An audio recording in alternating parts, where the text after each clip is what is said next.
Once upon a time, in the heart of the Swiss Alps, where jagged peaks kissed the sky and serene lakes mirrored the heavens, there lived a brilliant and ambitious young scientist named Victor Frankenstein.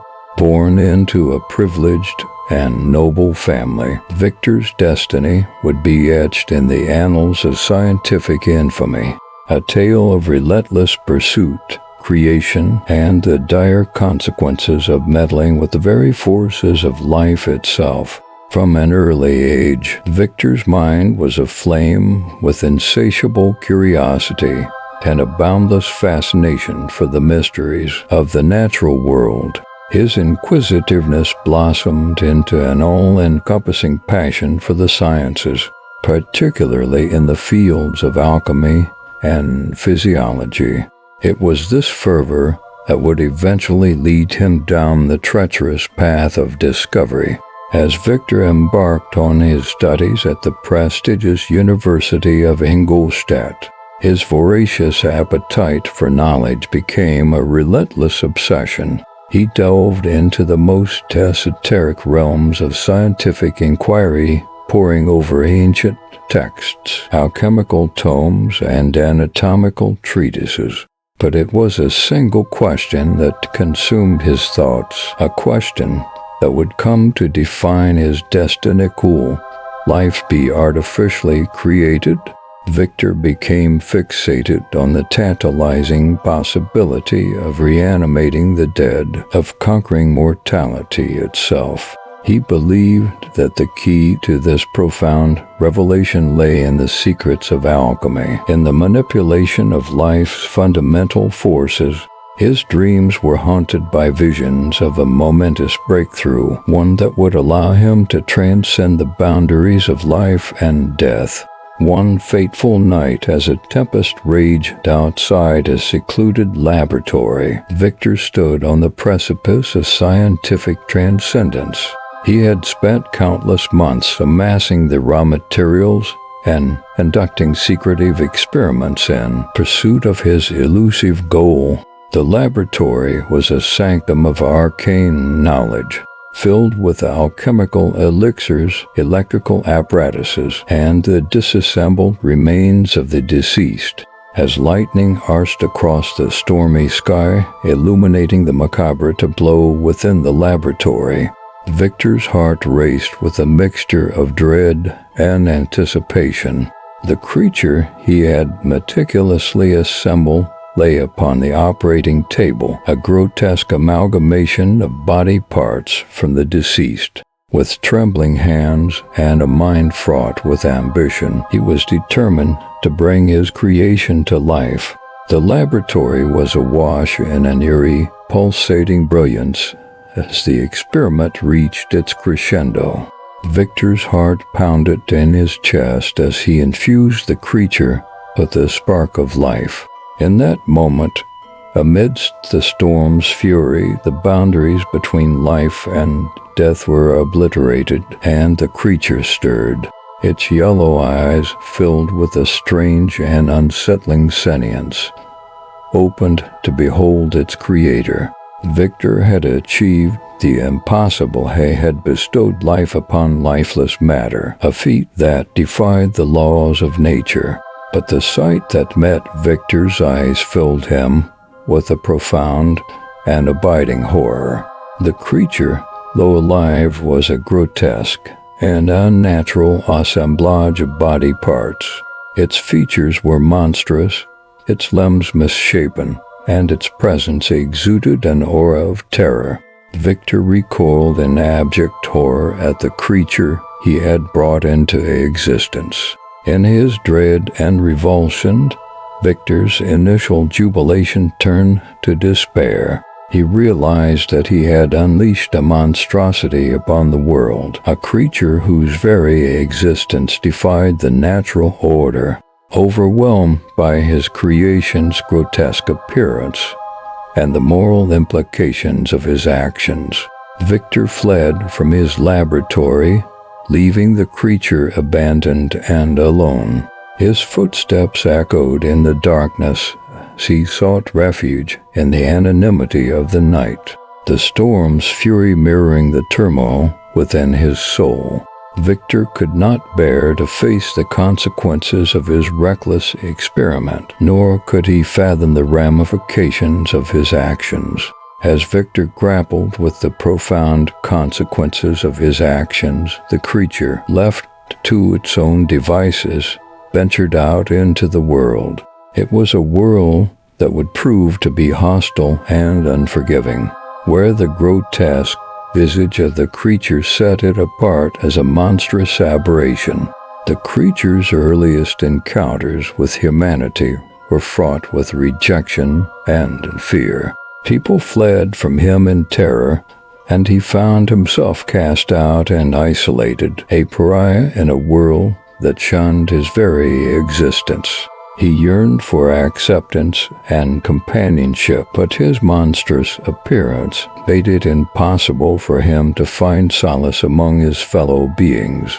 Despite the creature's grotesque exterior, he possessed an innate capacity for kindness and intellect. He yearned for connection, for a sense of belonging, but his efforts to communicate were met with screams and revulsion.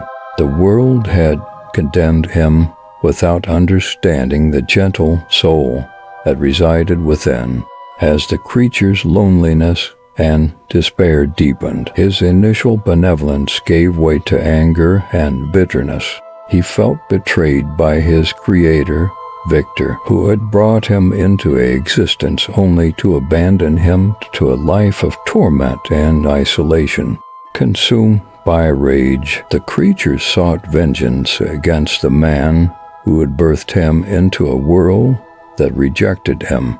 Fearing the consequences of his reckless experiment and the relentless pursuit of the creature he had created, Victor returned to his family's estate in the Swiss Alps. He believed that he had escaped the repercussions of his actions, that the specter of his monstrous creation would no longer haunt him. Yet he could not have been more mistaken. The creature, driven by a burning desire for retribution, relentlessly pursued Victor across land and sea. He sought to confront the man who had granted him life and then callously discarded him. The creature demanded that Victor create a companion for him, a female creature who could provide the companionship and acceptance he so desperately craved. In the shadow of the Alps, Victor reluctantly agreed to the creature's demand, driven by fear and the hope that he could finally rid himself of the monstrous specter that loomed over his life. He embarked on a perilous journey, traveling far and wide, in search of the knowledge and materials necessary to create a female companion for the creature.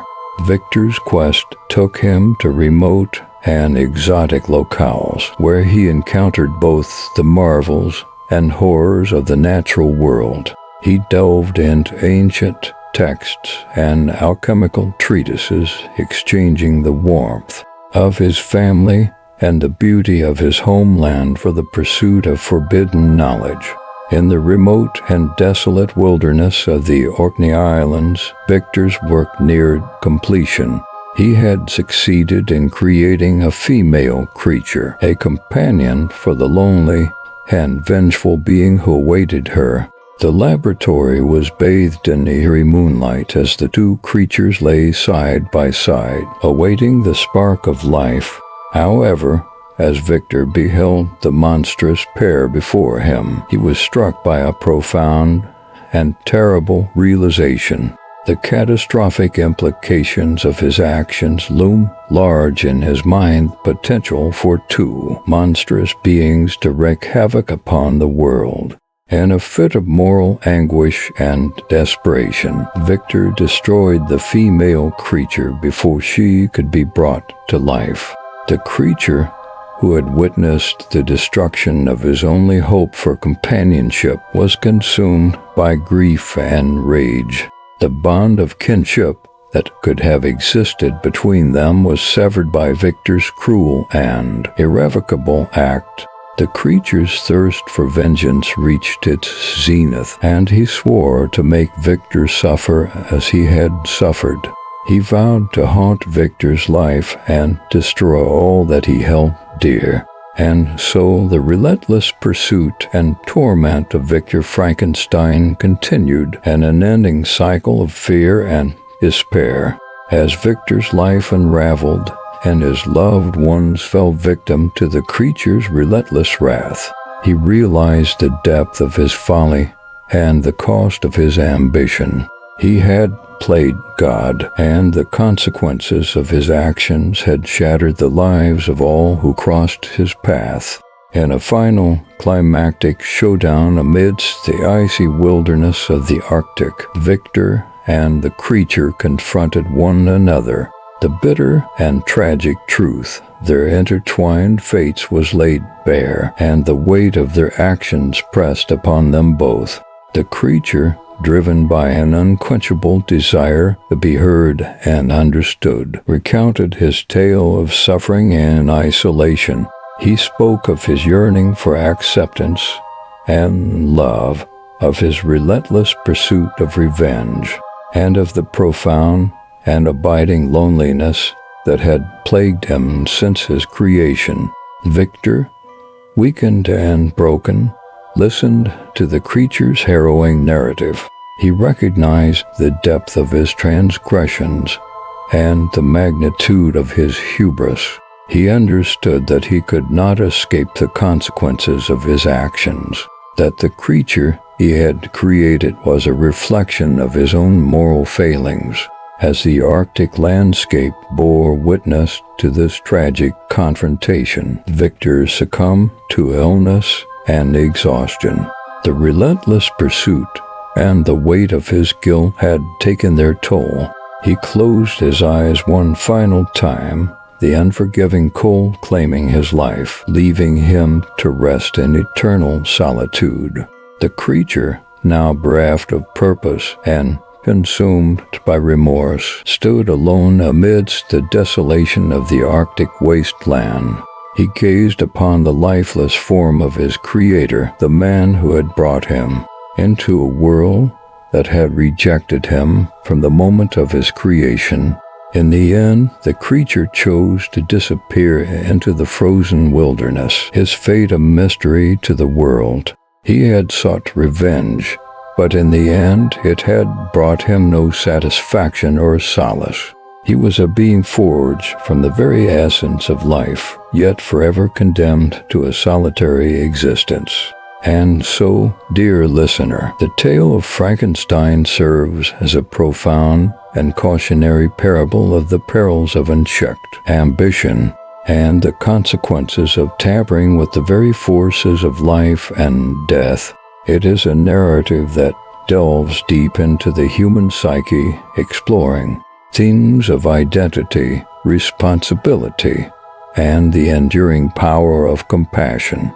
As you drift into the realm of dreams, may you carry with you the haunting lessons of this timeless story.